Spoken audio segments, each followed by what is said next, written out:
ಇಲ್ವಾ? ಶಿವರಾತ್ರಿಯಲ್ಲಿ ಭಕ್ತರ ಸಂಖ್ಯೆ ಹೆಚ್ಚಾಗುತ್ತೆ, ಸೂಕ್ತ ಭದ್ರತೆ ಕೊಡಿ ಅಂತ ಹೇಳಿದ್ದಾರೆ. ಈ ವೇಳೆ ರೈತರು ಮನವಿ ಮಾಡಿದ್ರು ಕೂಡ ಮಿನಿಸ್ಟರ್ ವೆಂಕಟೇಶ್ ಉಡಾಫೆಯ ಮಾತುಗಳನ್ನಾಡಿದ್ರು. ಆಯ್ತು ಬಿಡಪ್ಪ, ಕ್ರಮ ಕೈಗೊಳ್ತೀನಿ ಎನ್ನುವಂತ ಭರವಸೆಯನ್ನು ಕೂಡ ಮಿನಿಸ್ಟರ್ ಕೊಡಲಿಲ್ಲ.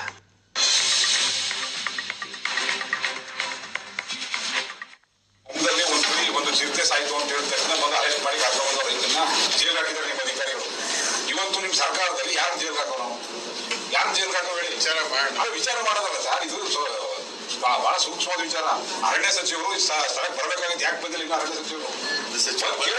ಬರೋದಲ್ಲ, ಹುಲಿ ಸಾಯ್ತು ಅಂದ ತಕ್ಷಣ ನೀವೆಲ್ಲ ಬೆಂಗಳೂರಿಂದ ಟೀಮ್ ಮಾಡ್ಕೊಂಡು ಆ ಪರಿಸರವಾದಿಗಳು ಅವ್ರನ್ನ ಕರ್ಕೊಂಡ್ಬಂದು ತೋರಿಸ್ತೀರಿ. ಬಹಳ ಜಿಲ್ಲಾಡಳಿತ ಬಹಳ ಕೆಲಸ ಮಾಡ್ತೀವಿ ಅಂತ ಹೇಳ್ತೀರಿ. ಇವತ್ತು ಪರಿಸ್ಥಿತಿಯಲ್ಲಿ ಆ ರೈತರು ನಾವು ಪ್ರಾಣ ಕಳ್ಕೊಂತಲ್ಲ, ಅವ್ನು ಪ್ರಾಣ ಕೊಡೋರು ಯಾರು? ನೀವು 15 ಲಕ್ಷ 1 ಕೋಟಿ ಕೊಡ್ತೀವಿ, ಯಾರು ಸಾಯ್ತಾರೆ ಹೇಳಿ?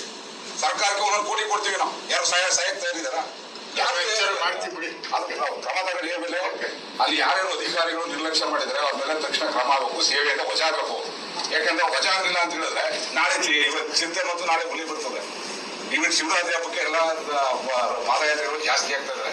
ಅದ್ರ ತೀವ್ರ ನಿಗಾ ಇಟ್ಟು ಜಿಲ್ಲಾಡಳಿತ ಕ್ರಮ ತಗೋಬೇಕು. ಇಲ್ಲ ಅಂತ ಹೇಳಿದ್ರೆ ನಾವು ಮುಂದಿನ ದಿನದಲ್ಲಿ ಹೋರಾಟಕ್ಕೆ ತೀವ್ರಗೊಳಿಸಬೇಕು. ನಿನ್ನೆ ಹೊಂಗದಲ್ಲಿ ಒಂದು ಚಿರತೆ ಸಾಯ್ತು ಅಂತ ಹೇಳಿದ ತಕ್ಷಣ ಬಂದು ಅರೆಸ್ಟ್ ಮಾಡಿ ರೈತನ್ನ ಜೈಲ್ ಹಾಕಿದ್ದಾರೆ ನಿಮ್ಮ ಅಧಿಕಾರಿಗಳು. ಇವತ್ತು ನಿಮ್ ಸರ್ಕಾರದಲ್ಲಿ ಯಾರು ಜೈಲ್ ಹಾಕೋನು? ಅಪಾರವಾದಂತ ಭಕ್ತರಿದ್ದಾರೆ ಮಹದೇಶ್ವರಿಗೆ.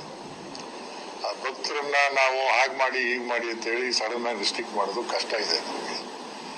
ಅದರಿಂದ ಇವ್ರು ಫಾರೆಸ್ಟರ್ ಏನೋ ನೀವು ಸಾಯಂಕಾಲ ಟೈಮು ಅಲ್ಲಿ ಬೆಳಿಗ್ಗೆ ಟೈಮು ನೀವು ರಿಸ್ಟ್ರಿಕ್ಟ್ ಮಾಡಿ ಅಂತ ಹೇಳ್ತಾ ಇದ್ದಾರೆ. ಅದನ್ನ ಗಮನದಲ್ಲಿ ಇಟ್ಕೊಂಡು ಭಕ್ತರಿಗೂ ತೊಂದರೆ ಆಗದಾಗೆ ಏನೋ ಮಾಡ್ತಕ್ಕಂಥ ವ್ಯವಸ್ಥೆ ಮಾಡ್ಬೇಕು.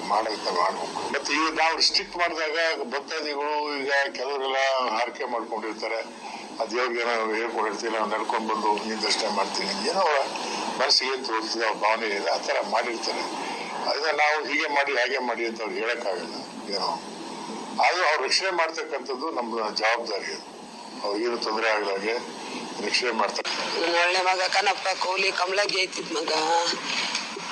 ಅದು ಯಾತ್ರೆಗೆ ಹೋದ ಮಾದಪ್ಪನ್ಗೆ 3ನೇ ವರ್ಷದ ಯಾತ್ರೆ ಅಂತ.